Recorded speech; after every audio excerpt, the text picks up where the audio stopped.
Menurut Gibran Rakabuming Raka, menjadi wali kota Solo, Jawa Tengah, itu tak harus dari tokoh ataupun orang tenar. Asalkan mampu membawa Solo ke arah yang lebih baik, siapapun bisa memimpin kota Bengawan. Kriteria menurut Gibran tak perlu muluk-muluk, asalkan bisa berbuat bagi rakyat.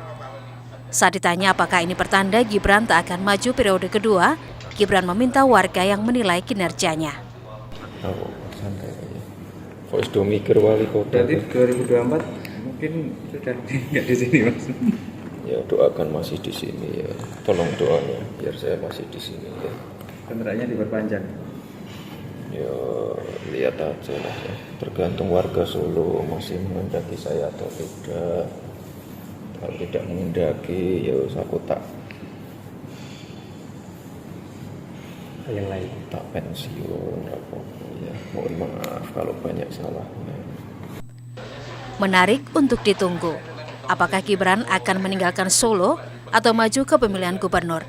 Ada dua daerah DKI Jakarta dan Jawa Tengah adalah pilkada berikutnya di mana Gibran digadang-gadang akan maju.